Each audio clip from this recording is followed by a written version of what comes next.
Assalamualaikum warahmatullahi wabarakatuh.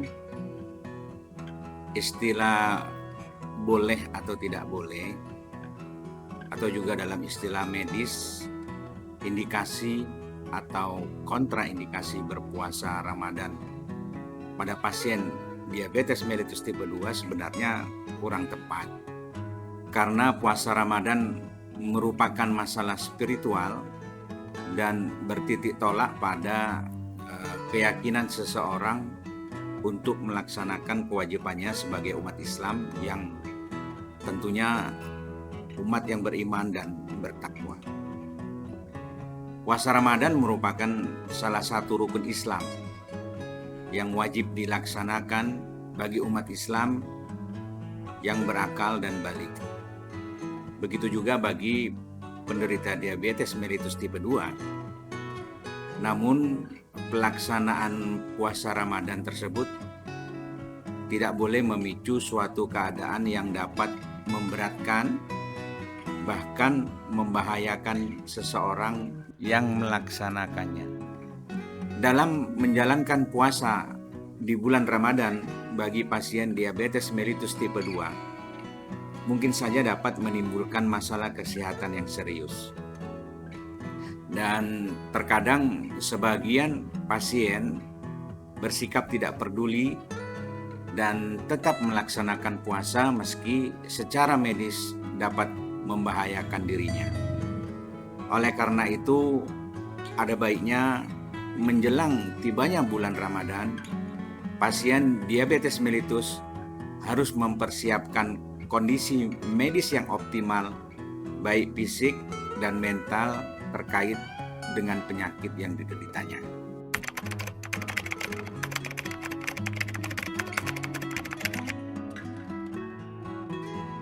Persiapan yang paling penting adalah kendali glukosa darah dan penyakit yang menyertainya jika ada, seperti kendali tekanan darah dan lipid profile, baik kadar kolesterol total, LDL, HDL, dan trigliserida.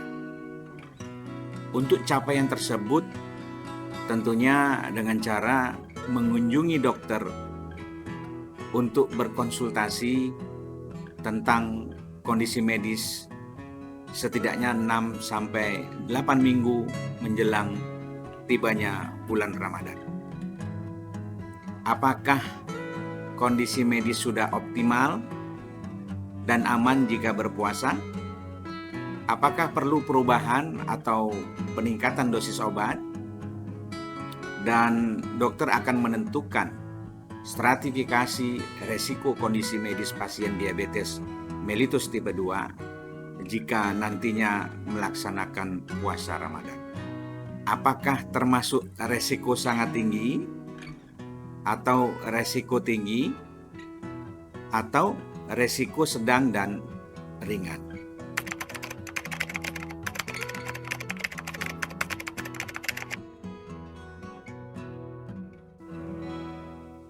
Pasien yang termasuk resiko sangat tinggi adalah dengan riwayat sering mengalami hipoglikemi, kendali glukosa darah yang buruk atau hiperglikemia berat, diabetes mellitus tipe 1,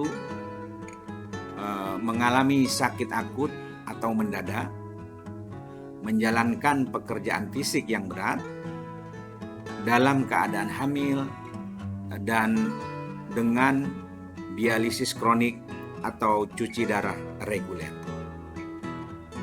Dan pasien yang termasuk beresiko tinggi adalah hiperglikemia sedang atau kadar gula darah di antara 150 sampai 300 mg per desiliter, gangguan fungsi ginjal, komplikasi makrovaskuler yang lanjut seperti stroke atau penyakit jantung koroner, hidup seorang diri yang mendapat terapi insulin atau sulfonylurea, adanya penyakit yang menyertai atau komorbid yang menambah resiko, usia lanjut dengan gangguan kesehatan lain, diabetes mellitus tipe 1 terkendali baik, diabetes mellitus tipe 2 atau gestasional diabetes mellitus yang terkendali dengan diet atau metformin,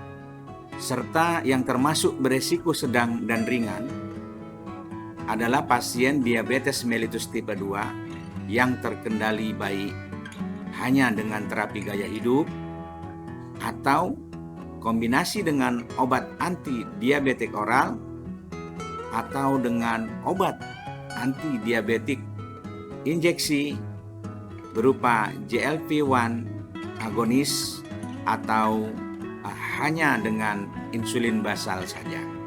Stratifikasi resiko ini diperlukan sebagai pedoman untuk mengedukasi apa yang harus dilakukan dalam penata laksanaan diabetes mellitus selama melaksanakan puasa Ramadan dengan tujuan meminimalisir masalah kesehatan yang akan timbul.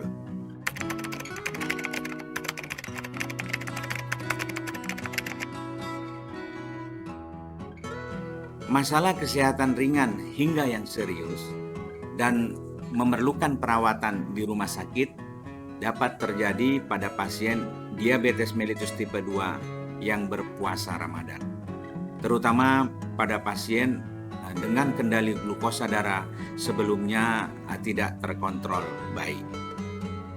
Masalah kesehatan yang mungkin timbul dapat berupa glukosa darah yang rendah atau hipoglikemi dan glukosa darah yang tinggi atau hiperglikemi serta dehidrasi atau kekurangan cairan tubuh.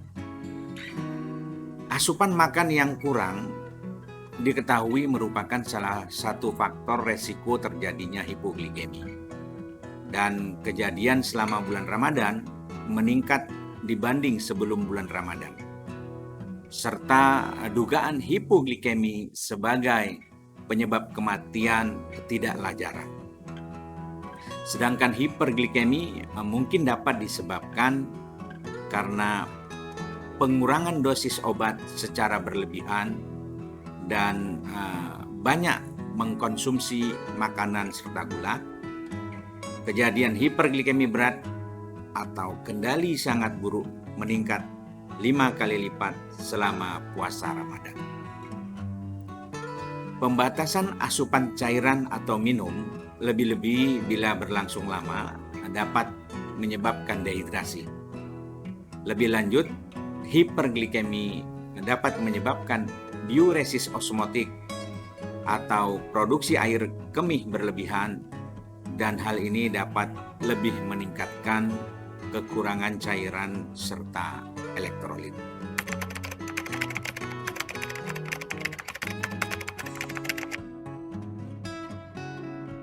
Sekali lagi, yang terpenting adalah glukosa darah terkendali baik menjelang bulan Ramadan tiba dan selama menjalankan ibadah puasa di bulan Ramadan.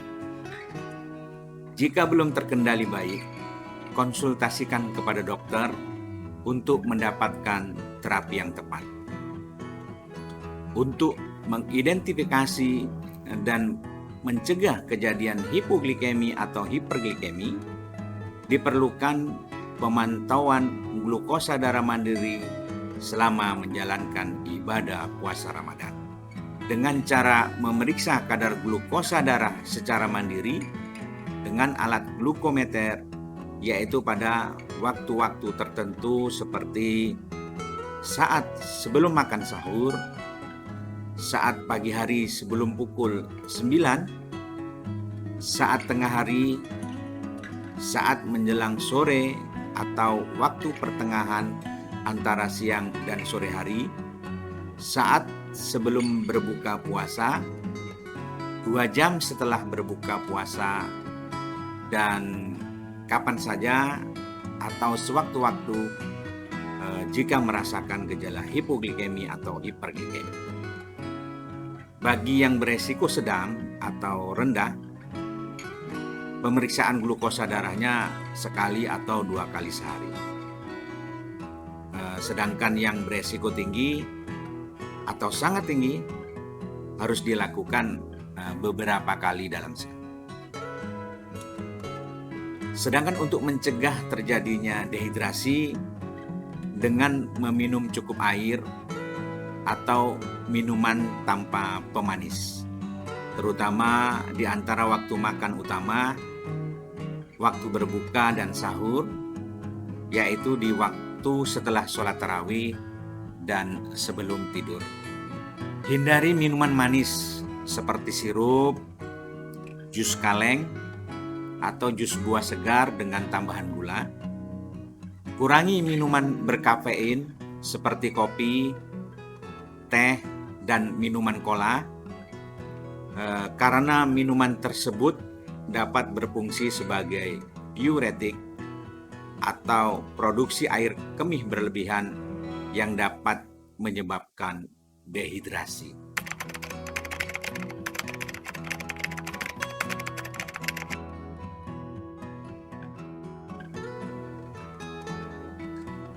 Gejala hipoglikemi dapat berupa menggigil, banyak berkeringat, debar-debar, rasa lapar, penurunan kesadaran, gelisah, atau pusing.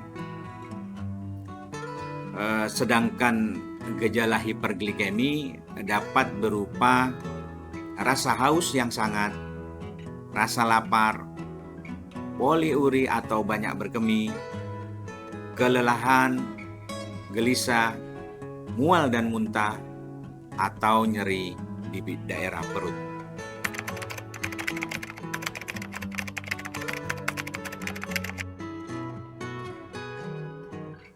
Pasien diabetes mellitus tipe 2 yang akan menjalani puasa Ramadan sebaiknya memahami bahwa puasa harus segera dihentikan atau dibatalkan jika pada pemeriksaan glukosa darah yang rendah di bawah 70 mg per desiliter atau glukosa darah yang sangat tinggi di atas 300 mg per desiliter.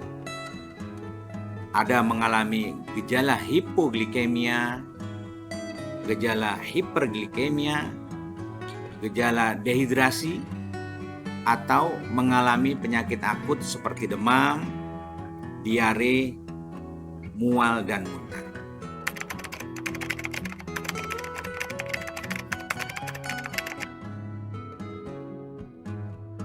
Dalam hal ini sebaiknya berkonsultasi ke dokter untuk mendapatkan terapi yang tepat secara individual, karena terapi non-farmakologi maupun terapi farmakologi diabetes mellitus tipe 2 harus dengan pendekatan secara individu.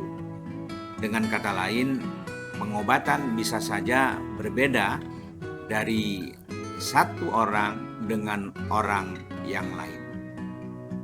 Tentunya dengan tujuan yang harus dicapai adalah kendali glukosa darah yang baik dan mencegah atau meminimalisasi masalah kesehatan yang mungkin akan timbul selama menjalankan ibadah puasa Ramadan.